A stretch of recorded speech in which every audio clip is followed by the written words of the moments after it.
Thanks for being here. Before we get started on football, I didn't realize you're in a cocoon and tied up in training camp about the issues going on in Houston and their surrounding areas. So I called Sheffield's family today, and they're locked up. They're safe. I tried to reach out to Vrabel, and he didn't hit me back yet. But they say Luke Fickell told me he's in Dallas area. So our thoughts and prayers are to them. And it's one thing when it's on TV. It's another thing when you talk to a family that's locked up in their homes right now. And Kendall, I spoke to him last night and then this morning to his family. And so just everybody keep them in your thoughts and do all you can to do to help. With that said, I'll answer any questions for you. We'll open up on the far right here, Clayton. Are you curious to find out, or do you know who is the guy, the receiver, to take the top off the defense, as they say? Yeah, this is as much depth as we've had. I can't tell you the guy. I can tell you 6 people that will play on a pure rotation basis. That's how much confidence we have in them. And we have 6. At the X, it's going to be Ben Victor and Austin Mack. At the H, it's Paris and KJ Hill, and it's Aziz Terry and Johnny Dixon. So there's 6 in the rotation. When you go one-on-one, were you as good as you were in the spring with the deep ball? Yeah, remains to be seen. Throughout camp we were, but we'll find out in a few days. Far left, front row, Lori. Coach, how many of your true freshmen made the travel roster this week? I don't have it. I think we'll release that today or tomorrow or something. That's the 2 deep, but I'm talking about the travel roster. Yeah, you said Grimes was on the cusp. Are you bringing Tate? Tate is making it. Tate will make it. I don't have the numbers off the top of my head, but. Did Grimes make it? On the cusp. Harris? What's cusp mean? On the edge, I think. What's that? Verge. Jalen Harris? Cusp, edge. Akuda? On it. Are we going to go here for a while? You do have quite a few. Wade? On it. White? On it. Davis? Myers Davis. and Wyatt Davis. Cusp. Mumford? On it. Gardner? Next. Okay. Thank you. Front row left, Doug. Urban, where you guys were when you walked off the field after the Clemson game, how much did you think to yourself, how much better we need to get by the time we play our next game, and where you stand right now, did you do what you wanted to do? We get evaluated and tested here in a few days, but that thought was exactly what I was thinking. And what I had to do as the head coach to make sure we head in that direction. So I feel very comfortable with the progress made. To say I'm confident, I'm just kind of a warrior that makes sure that we're covering everything that it takes to win a game. And it's very clear around here what it does. It's power the unit, 9 strong. It's follow our plan to win, and it's from that point forward. Last week with the challenge went out to work the game constantly, which I think we do as well as anybody. So those are how you go win a game, and that's our focus right now. And the difference between getting your team ready to play a game for an opener off of camp as opposed to getting ready to play in week 8 when you're in the midst of the season, how big are the differences? What is it? Easier, harder, because you're playing a conference opponent at night. Right. This is a tough much different, especially when you have some newbies, some new, first time they're in it. And last year was very alarming because our whole team was new. This year is a little more comfort because guys who've been in the environment before. This is a whole different set of circumstances because it's on the road in a Big Ten game.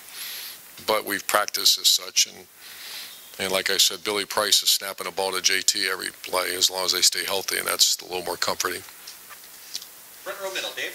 Calling the parents of players who have earned starting jobs has become a big thing around here. I'm just curious, what was the genesis of that idea? I know last year with Mike Weber, that kind of went viral with Tony Alford calling him. And can you talk about some of the guys like Austin Mack and Bowen and some of those guys, Dixon, that have earned starting roles this year? Well, I've done that for a while myself, and it's all started when I was when my daughters were playing college sports, and my son will go do it. I just think that's one of the coolest things in the world to say, because quite often you get a phone call from a parent, you have to call a parent because something stupid happened or something, I just try not to do that.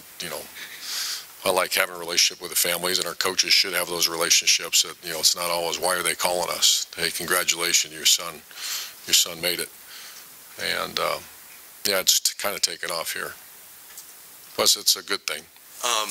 looking at the Indiana game, when an opposing defense comes out with something you're not expecting to see from an offensive standpoint, can you describe the difficulty of making in-game adjustments, maybe compared to some of the other things you have to handle as a head coach? Like, how difficult is it to make in-game adjustments? It depends on the maturity of, number one, your quarterback, number two, your offensive line. If there's a bunch of wide-eyed guys out there that they're just trying to survive, but when you have some experience and your coaching staff is well-oiled and on the same page, it's not that difficult. And it depends what the adjustment is. If it's a completely different front, like happened to us in the national championship game in 2008, and what happened to us against Virginia Tech in 2014 or 14, that's a tough deal now because you've never practiced it. But we've also learned a lesson. We will always practice those, even if it's just a little bit.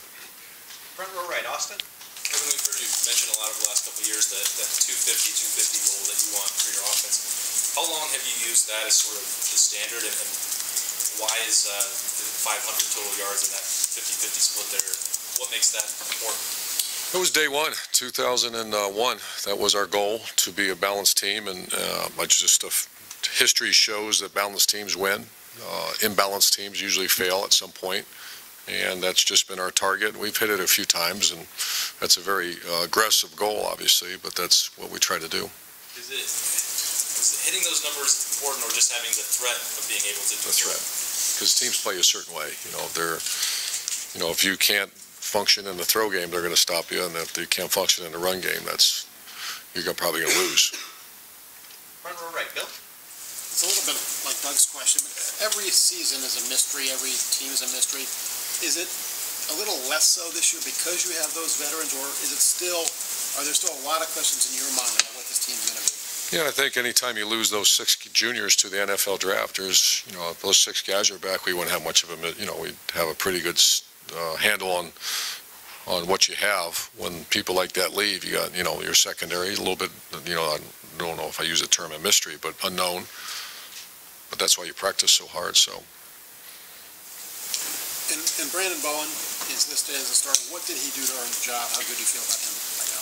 Good. He's the most improved guy, one of the most improved players on our team. It's something that something clicked with him about in the early summer. I heard it from Coach Mick. I saw it, and then it really wasn't that close, to be honest with you. Burrell was very close to him. That was, but Bowen did a very nice job. Third row left, Dan. You named 9 captains for the season. Some people would say that's a lot of captains. What went into having that many captains, and just if there's that many guys who are qualified for the role? That is a lot. I remember when Mike Vrabel was here, he was in our staff meeting, and he mentioned that he was not elected captain, which blew my mind. And it's because once again, it's none of my business back then, but it's because they limited it to 3 or 4. And I would have kept thinking to myself, there's been a couple years, I think we had 5 or 6 guys that I just think, and he made the comment to me, I wasn't named captain, but I was still a captain. I'm thinking, that's one of the greatest honors you can ever have. Why would you ever take that from a guy that's deserving? And so I've always moved, since that conversation I had with him, whoever deserves it is going to be captain, and it'll be on the wall down the hallway, and you'll ever be known on your resume as a captain of the Ohio State University football program. It's pretty strong. And just those guys in general, what makes each of them, guys that are worthy of that honor? That's who I would have picked, and I'm glad the voting of our team correlated with what I would have picked. And so you have to ask our players, but if you ask me, it's the maturity, it's the leadership, it's the toughness, that all the things we expect. And it started in January that those guys, all 9 of those guys have been solid all the way through. Second row left, Ari. Urban, I know that you guys are recruiting the best high school athletes in the country across the board. And in high school, those best athletes typically play both ways, regardless of, what position they play, because they're the best athletes on the field. I'm wondering, how much do you guys pay attention to how your kids that are committed are used? And to make up like a fake example, what if your quarterback was used as a linebacker in a goal line situation and is busting through an offensive line and making a tackle with his shoulder? Are there things that bother you? Do you ever talk to a high school coach about it once they're committed? And Yeah, I think I know where you're going. I personally do not. We follow them very closely, though, because there's an expectation level of sometimes people think they're committed and they don't, they just shut her down for the team. We'll eventually try to walk away from that player too. That's why our relationship with high school coaches is so strong. So it's been not a I've never been in that situation where you say, why are you doing that with it? I don't think I'd ever do that. However, I have called coaches before and said, is this guy doing everything that we all agreed that he should do? Is he going to class? Is he being a great teammate? Is he? Because I think that's, I never want to see it turn into, I got my scholarship, I'm going to shut her down. Those aren't the players we're looking for. Quarterback is obviously a different value. You have to value it because you're only getting one class. If the quarterback is playing defense and hitting people with his throwing shoulder, is that ever a concern for you? No, I actually love that. That means he's a tough cat. I think I know where you're headed because I saw it. One other thing, too. Is there an update? Yeah, it was a good hit. Do you guys have finalized or have an idea of what's up with Mike Hill? Is it an NCAA suspension? Is it one that you guys have? We know what's up, and I'll at some point let you know. Fourth row right, Nick. You're in a situation this year now where between now and the new signing period, you're actively preparing for a game from now until then. How much different does your time management have to be since that? I don't quite understand. Because of the early signing period? No difference whatsoever. That's all Mark, his staff, just making sure. To be honest, we haven't really discussed it, other than when that time starts to come, get the paperwork out and send it in and go. Do you have to maybe speed up your recruiting with the 19 kids at all because you have to do more in-season now? I think that's coming. I think it's happening. I can't stand it, but that's part of what's happened here in the last few years. And this early signing date will have an impact. And what will really have an impact is the early visits next year. That will, once again, not a big fan of that at all, but you got to do what you got to do. Front row right, Tim.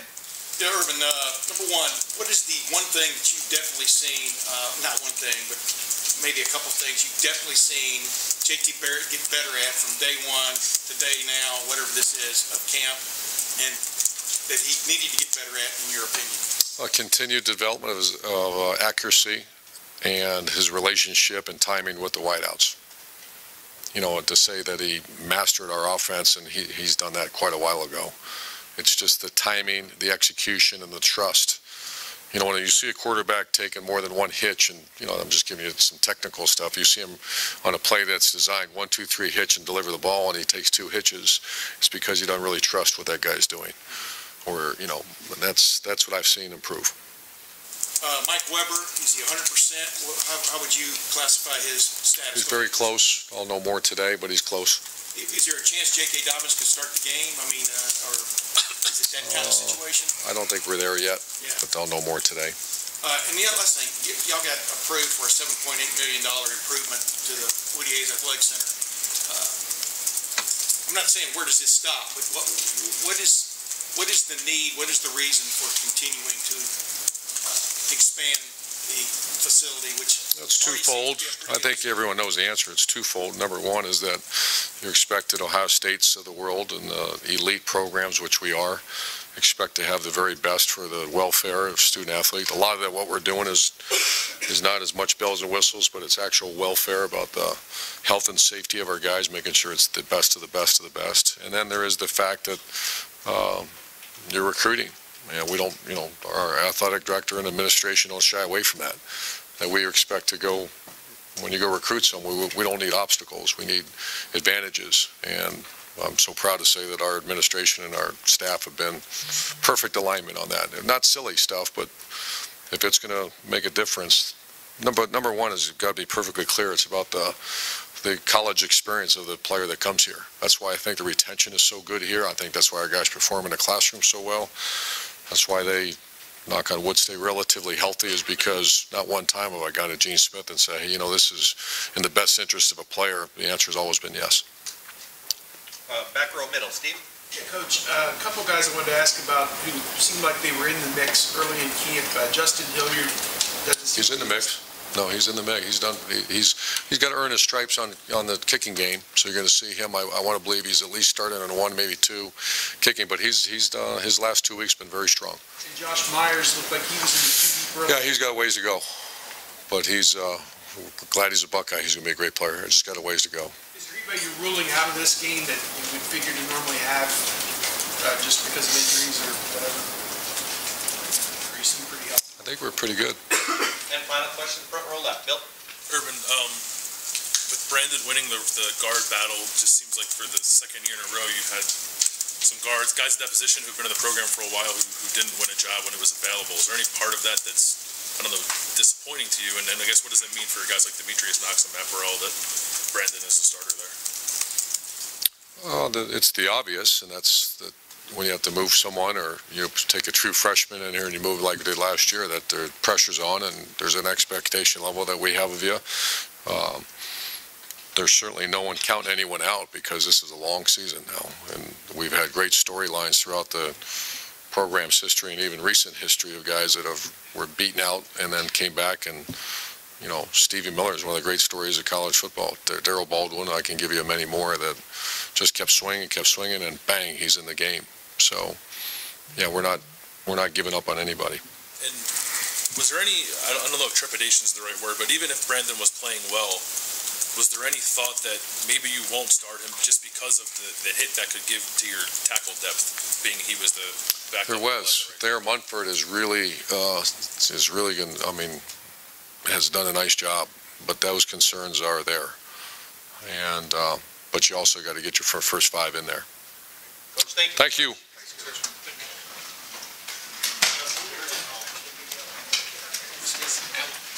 Folks, we'll meet you out on the indoor then.